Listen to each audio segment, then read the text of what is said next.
প্রিয় ভিউয়ার্স, শখের রাজা শেখ আমারের পক্ষ থেকে সকলকে প্রীতি ও শুভেচ্ছা জানিয়ে শুরু করছি আজকের নিত্য নতুন আরেকটি ভিডিও।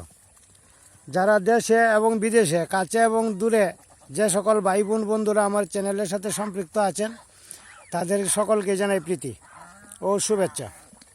যাই হোক প্রিয় ভিউয়ার্স, আশা করি সকলে ভালো আছেন, সুস্থ আছেন। আজকের আলোচ্য বিষয়, আজকে মে মাসের 3 তারিখ, 3/5/2025 তারিখ। দেখেন, বৃষ্টি হওয়ার কারণে আজকের যে হাঁসের খাদ্য, ধান কিভাবে খাইতেছে, সেই খাদ্য কুড়ানোর যে দৃশ্য, সেই দৃশ্যটুকু আপনাদের সাথে তুলে ধরব। যাই হোক প্রিয় ভিউয়ার্স, রাজহাঁস বর্ষাকালের দিনে পালতে বা লালন পালন করতে খুবই সুবিধা। এখন মনে করেন এই যে ফসল কাটা হয়েছে, এখন শুধু হাঁসগুলিকে ছেড়ে দিবেন আর একটু শুকনা জায়গায় বসে থেকে শুধু লক্ষ্য রাখবেন কোনো জীবজন্তু আক্রমণ করে কিনা, কেউ ধরে নেয় কিনা। এছাড়া এখন আর তাদের লালন পালন করতে খুব কষ্ট কম। কারণটা হচ্ছে ওরা এখন মাঠে ছাড়া থাকবে, যতটুকু পরিমাণ তাদের খাদ্যের প্রয়োজন তারা খাদ্য সংগ্রহ করবে। আর কিভাবে খাদ্য সংগ্রহ করে, শুকনো জায়গায় যদি থাকে তাহলে অল্প কিছুক্ষণ খেয়েই এরা পেট ভরে নেয়, সমস্যা বেশি একটা হয় না। তবে ওরা শুকনো জায়গায় যদি ধান খায় বা দানাদার খাদ্য খায়, কিছুক্ষণ পর পর পানি খাইতে হয়। যেহেতু বর্ষাকাল, বৃষ্টি হয়েছে, প্রচুর শিলাবৃষ্টিও হয়েছে। এখন এইখানে ধান কাটার পর অনেক ধান ক্ষেতের মধ্যে পড়েছে, মেশিন দিয়ে কাটা, তো দেখতেই পাচ্ছেন এই যে ডেঙ্গা দেখা যায়, মেশিনের কাটা, প্রচুর পরিমাণে ধান পড়ে। ওই ধানগুলি কুড়াইয়া খাওয়ার জন্য তাদের যে প্রক্রিয়া, এই যে দেখেন পানির মধ্যে নাক ডুবিয়ে এই ধান সংগ্রহ করতেছে, খাইতেছে। আধা ঘন্টা বা 1 ঘন্টা খাওয়ার পরেই ওদের পেট পরিপূর্ণভাবে ভরে যাবে। এখন আর দানাদার খাদ্য দিতে হয় না। এটা শ্রাবণ মাস পর্যন্তই দেওয়া লাগবে না। বৈশাখ, জ্যৈষ্ঠ, আষাঢ়, এই 3 মাস মাঠের যে ধান পড়েছে ওই ধানকেই এরা জীবন ধারণ করবে, সবুজ ঘাস খাবে বৈশাখ, জ্যৈষ্ঠ, আষাঢ় মাস পর্যন্ত।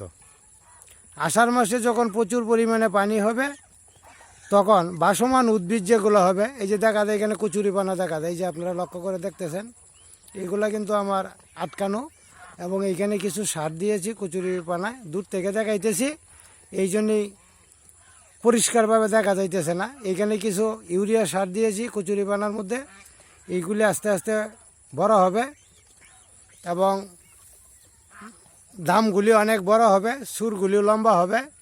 লম্বা হওয়ার পরে যখন পানি বাসবে, তখন আস্তে আস্তে এই খাদ্যগুলি খাবে।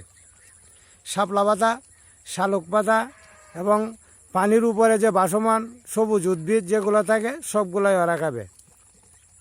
আর যে জায়গায় গলা নামিয়ে ধান খাইতে পারে, ওই জায়গায় ধানও খাবে আর এই গাছগুলি খাবে। শ্রাবণ ভাদ্র চলে যাবে, আর ভাদ্র মাসে যেহেতু ডিমে আসবে, শ্রাবণ মাসেই ডিমে আসতে পারে, শ্রাবণ ভাদ্র মাসে ডিমে আসলে যে হাঁসগুলি ডিমে আসবে তাদের জন্য অতিরিক্ত খাবার এবং ভিটামিন আলাদাভাবে দিতে হবে। দেওয়ার উপকারিতাটা হবে, ডিমের সংখ্যা দিবে বেশি। এই বছর আমার পুরান হাঁস যেটা, এটা প্রথমবারেই 10-এর উপরে ডিম আসবে, পরের বারেও 10টা আসতে পারে। আর তৃতীয়বার ডিম পাড়াবো কিনা এখনও চিন্তা ভাবনা করতেছি না।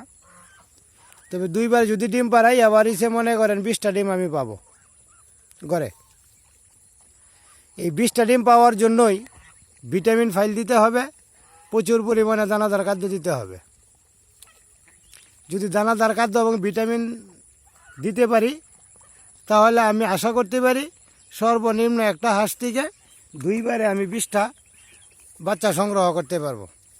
আর 20টা বাচ্চা যদি সংগ্রহ করতে পারি, তাহলে আর খামার আর এর চেয়ে আর বেশি লাভের আর বেশি দরকার হয় না, কারণ একটা হাঁস থেকে যদি বাচ্চাও বিক্রি করি 20টা থেকে যদি 16টা 17টা বা 18টা উঠে, এরপরও 9,000 টাকা, 500 টাকা করে বিক্রি করলে 9,000 টাকা পাওয়া যাবে। 8-9,000 টাকা একটা হাঁস থেকে পাওয়া যায়, এটা কষ্ট করতে হয় না। যাই হোক প্রিয় ভিউয়ার্স, দানাদার খাদ্য যেহেতু এখন লাগবে না, আর এখন পুরা মাটি পরিষ্কার, এখন হাঁসগুলিকে শুধু সকালবেলায় আমি ছেড়ে দিই, 6টা বা 6:30টার মধ্যে হাঁসগুলিকে ঘর থেকে বের করে দিই, আবার 11:30টা বা 12টার মধ্যে হাঁসগুলিকে আবার কামার করে নিয়ে আসি। রোদের জন্য পানি গরম হয়ে যায়, আবার 2টা পর্যন্ত করে আটকা থাকে। 2টার পরে প্রথমেই হাঁসগুলিকে ছাড়ার পর আমি নদীতে নিয়ে যাই গোসল দেওয়ার জন্য, মিটিং করার জন্য। মিটিংয়ের পরে নদীর পাড়ে যে সবুজ ঘাস আছে, সবুজ ঘাসগুলি খাওয়া দাওয়া করে খাইতে দিই, এইখানে রাখি।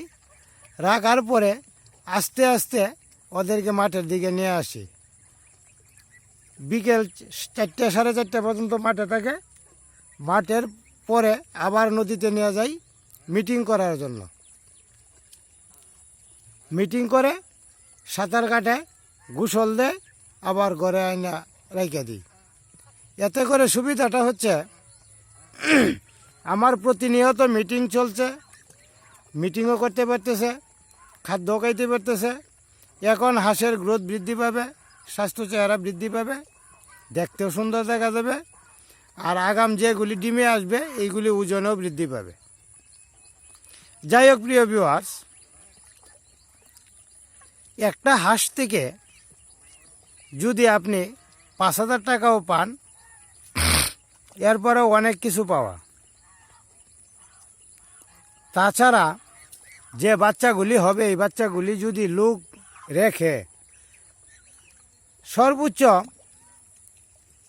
3 মাস কষ্ট করতে হবে। কার্তিক, অগ্রহায়ণ, পৌষ, মাঘ, এই 4 মাস। 4 মাস যদি পরিপূর্ণভাবে কাজের লোক দিয়ে লক্ষ্য রাখতে পারেন, বাচ্চাগুলিকে যত্ন করতে পারেন, বাচ্চাগুলিকে বিক্রি না করে রাখতে পারেন, এক সময় দেখা যাবে এই বাচ্চাগুলি আপনার একটা বড় মূলধন হয়ে দাঁড়াবে। তবে এই 4 মাসের মধ্যে প্রচুর পরিমাণে কষ্ট। যে কষ্টটুকু আমি করেছি, আমি এটা উপলব্ধি করি। কারণটা হচ্ছে এই 4 মাস দিন এবং রাত 2টাতেই কষ্ট করতে হয়। উমের ঘরে কষ্ট করতে হয় দিনটা 24 ঘন্টা, যেখানে বাচ্চা রাখা হয় এইখানেও কষ্ট করতে হয় 24 ঘন্টা, আর দিনের বেলা বাচ্চা যেখানে আছে ওইখানেও অভিজ্ঞ লোক রাখতে হয়, যত্ন করতে হয়। যদি যত্ন করেন রত্ন পাবেন। আর সময় মতো ভ্যাকসিন দিতে হবে, সময় মতো টিকা দিতে হবে, কৃমির ঔষধ খাওয়াতে হবে। এইগুলি যদি যথাসময়ে নিয়ম মাফিক করতে পারেন, তাহলে আপনার হাঁসের বাচ্চা কখনোই কাটবে না। যাই হোক প্রিয় ভিউয়ার্স, কথা বলতে বলতে অনেক কথাই বলে ফেললাম। হাঁসের খাদ্য তালিকা দেখাইলাম, কীভাবে খাদ্য গ্রহণ করে এটা দেখাইলাম। এইখানে কয়টা বাচ্চা আছে যেইগুলো খাইতেছে এইখানে, আর ডিমে আসবে এই সুসংবাদটুকুও দিলাম। আগাম ডিমে আসবে এটাও বলে দিলাম। কি পরিমাণ লাভবান হবেন বা লাভ হবে কিনা সেই সম্পর্কে আলোচনা করলাম। আমি একজন নতুন উদ্যোক্তা হিসেবে আমার কথাগুলি যদি আপনাদের ভালো লেগে থাকে, তাহলে অবশ্যই একটা সাবস্ক্রাইব করবেন। ধন্যবাদ সবাইকে, ভালো থাকবেন, সুস্থ থাকবেন। আবারও কথা হবে পরবর্তী ভিডিওতে। ধন্যবাদ।